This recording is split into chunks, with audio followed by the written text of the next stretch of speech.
Nicholas Roerich tended more to write about, sort of physical reality and the adventures in the Himalayan mountains in the Altai region toward the Himalayan mountains, where his wife, Helena, wrote about the channeling and the esoterica, the theosophical kind of side of things. While Roerich's writings may have dealt with reality, his paintings were anything but. Dedicated to universal archetypes, and with them, the promise of a sacred treasure. That brings us to the third, and perhaps most important item, placed inside the cornerstone of the Master Building. They're all people who had varying kinds of relations with Nicholas Roerich. They were channelers, they were followers.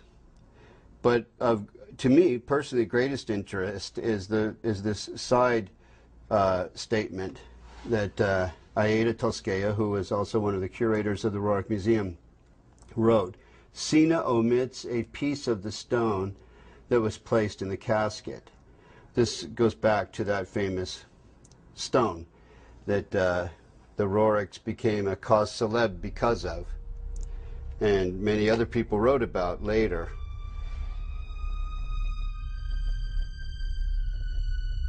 Everything changed once they received this. 1924 marked a whole new direction for them all. And this came about, I think, this is 1924. You'll see the casket here is the same casket there.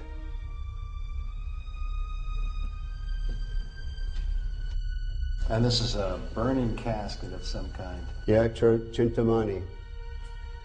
Chintamani is a Sanskrit term that means a stone of wisdom, that he calls the treasure of the world. And that's how he depicted the treasure of the world, the ultimate treasure of the world.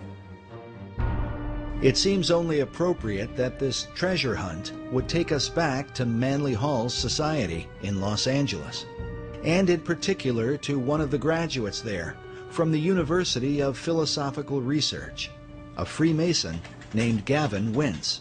On his website, he quotes a curious passage from Eschenbach's Grail legend with a clear reference to the Knights Templar. The passage reads, "Wherever these Templars receive victory or defeat, I will tell you by what they live. They live with a stone. If you do not know it by name, I will name it for you. It is called Lapsit Exilis. The stone is also called the Grail." Eschenbach's reference to the Knights Templar is curious.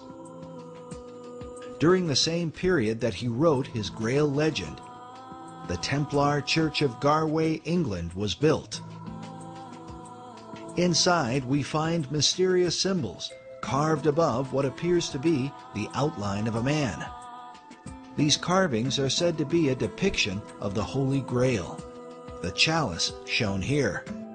In the midst of it is a traditional Catholic host with a cross in the center.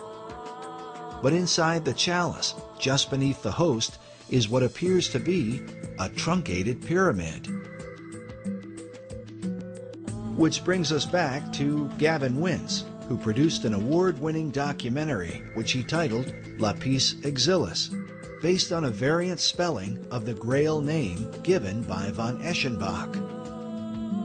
This slight alteration to the original name had been recorded in the diary of Nicholas Roerich.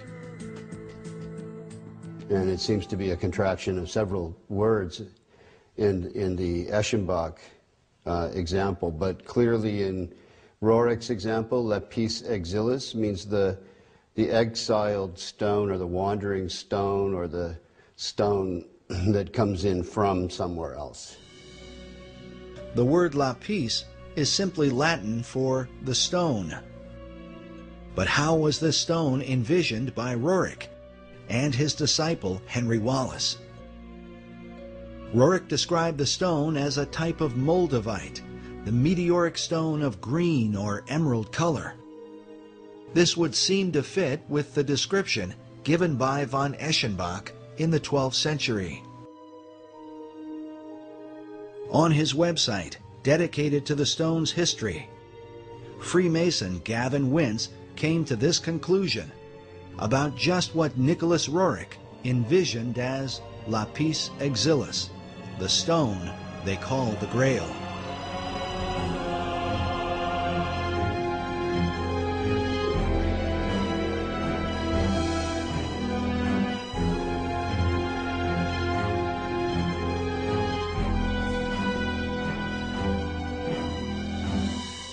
Is it really possible that Roerich, Wallace, and even FDR believed the Great Seal was a representation of the Holy Grail?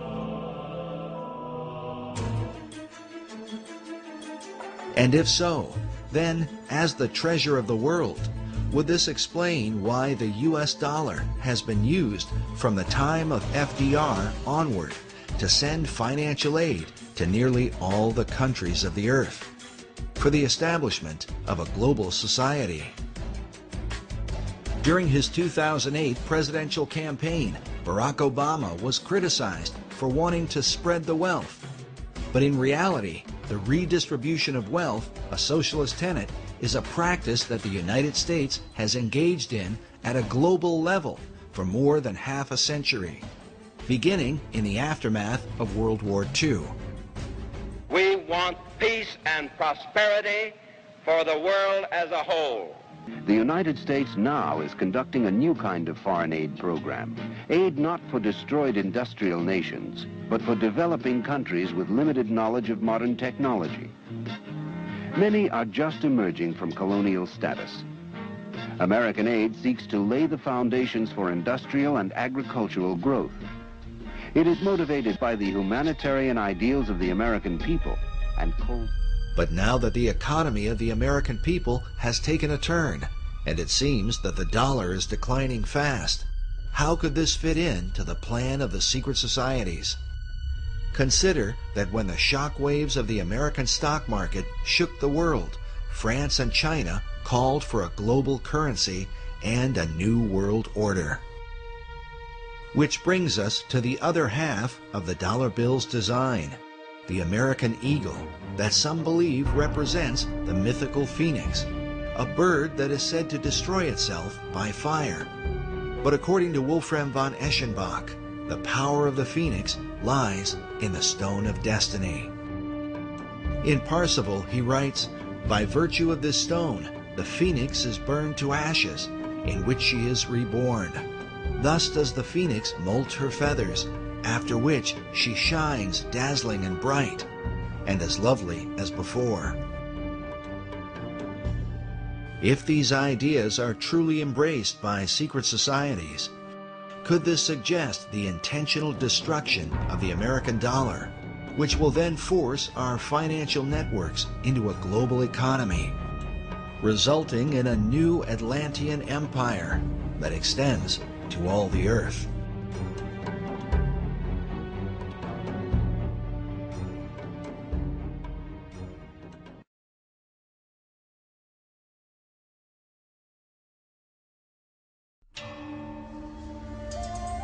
As Buff Perry mentioned earlier, the stone is also called the Chintamani stone.